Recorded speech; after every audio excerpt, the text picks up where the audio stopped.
Street Baptist Church. Reverend Thomas, let's devote this last segment primarily to what you've already indicated, what you call black leadership. Let's talk about black leadership from your perspective. Two things that I think, when you look at the black leadership of my day, you know, the 60s, you knew that you were with black leaders. Because it costs to be a black leader then. Okay. It doesn't cost it that much to be a black leader now.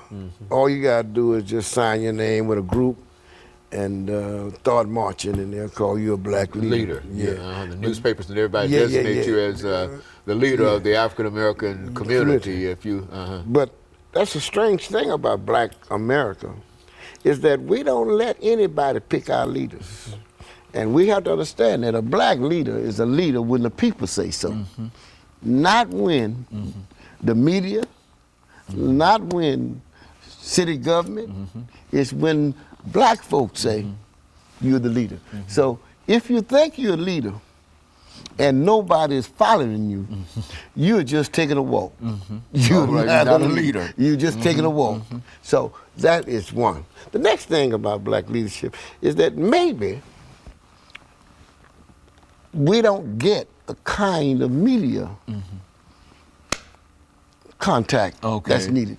Yesterday, when we were marching, it was not until those dogs started biting those children in Birmingham did that black and white media captured black events. When we saw a black on television in the 60s, we all paid attention. Now it's no big thing to see it. So maybe that's another thing. Maybe we have some leaders, but we have to watch how people can kill our leaders with their words, not how they should shoot, but what they say. For instance, the president of the United States. It doesn't matter what he says. There's somebody that's attacking the president. You know. That's right. It doesn't matter. If he says it's going to rain tomorrow, somebody going to jump up and say, well, he's crazy. If he goes swimming, the first thing they say, he can't walk on water. You know, there's always something that they're going to do. So you got to know that. The next thing is that you got to be proud of who you are. You know, don't let anybody tell you who you're not or who you are. You just do it yourself. So when we're thinking about leadership in our community, let's find them. You know, Reverend Thomas, one of the big events that has happened here in Nashville quite recently is the proposed convention center that's coming down here. One of the problems that we've had has been an economic problem in terms of finding enough jobs for our folks. You know, our unemployed. Why don't you say something about what you think ought to happen in terms of making us a part of this great construction that's going to go on here, and how we might be able to become a part of that? Well, the mayor already have a minority group. I think they give us 20 to 35% of minorities. We need that kind of work. We also need, when the president just signed that jobs bill, want to know where that money going. It's waterworks. I was checking to see the waterworks. There's a lot of young men that I've been able to get some jobs at the waterworks who have felonies. They've been good to getting young men who come out of prison who are felons and hire. So those kind of jobs we're looking for. And we got to continue to fight for the felons to get work. You know, why send me to the pen, then get me out, and then I ain't got nowhere to work? You know, I'm going to steal. So there's a lot of young men trying to find some work there.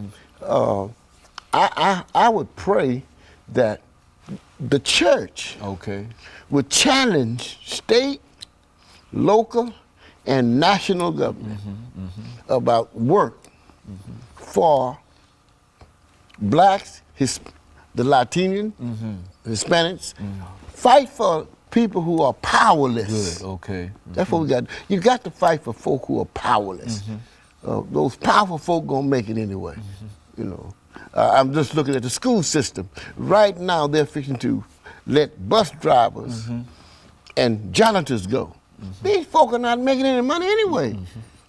We're going to cut the budget on poor folk.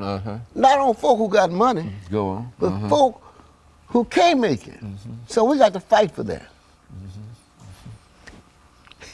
Yeah, well, and that's exactly true. You know, as a matter of fact, one of the real issues that we met on this show earlier had to do with ex-offenders in the state of Tennessee and second chance programs. That they're not enough programs and attempts to try to reach out. And you've already indicated, and I was glad to hear you say something about it, that these individuals, once they have a mark on their record, that for all practical purposes they are still in jail in terms of the opportunities and everything else that might be afforded them. They can't get jobs, they don't have housing, they don't have anything, and so essentially they are almost re-incarcerated, but even though they're not behind bars again. And I'm very, very sympathetic toward individuals. Well, see, I started going to jail when I was 13. You know, so jail, nothing for me. I missed the penitentiary that close. Huntsville Penitentiary in Texas, I missed it. But it's only through the providence of God that I didn't get sent up there. So when you see me fighting issues for guys in prison, just because folk go to jail doesn't mean they're not good.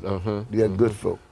Yeah, that's and I think, as a matter of fact, one of the issues here, I think, in Nashville has been an issue dealing with Bill Allen. I think you've been involved in that issue. Working with Bill Allen. What's over the last couple of minutes? Talk about that. What's that situation? Well, we've been trying to get Bill Allen. Bill Allen has a marvelous record in prison.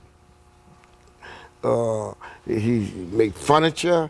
He's encouraging folk in prison. Guys who are locked up, Bill had given them grounds to hold their head up, get the GED. He got one of the best records. And so we've been trying to get somebody to listen to Bill and hoping that the governor would let him serve his time, just write it off. Because Bill is no danger. When he broke out of prison, went to Houston, was in Houston for 10 years, never committed a crime, law-abiding citizen. And he went back to prison, did his time. Bill is a good moral leader in prison, and he would be a great worker outside. You know, I've heard a large number of folks testify in terms of what Bill Allen has been able to do. The warden everywhere. We were in the prison a year ago. I guess there were about 80 to 90 folk at the prison until they couldn't bring us in the room. They had everything in the outside and talked about Bill. Bill Allen is a prince of a man. And I certainly wished we could do something. And maybe if the community get behind it, that's what needs to happen. And this was something that happened over back in the 1960s. That's when it cost to be black. I mean, I was here, and I know what it meant when a black man got in trouble in Nashville or in the South. It was hard to walk these streets. Good. And I was on White Creek Pike hiding. I was on Jefferson Street hiding because it was rough. It was just it cost to be black. Okay, it was a terrible time for everybody during that time. For black. And especially for black folks during that time. And so policemen see you, Doc, just go whoop you for nothing.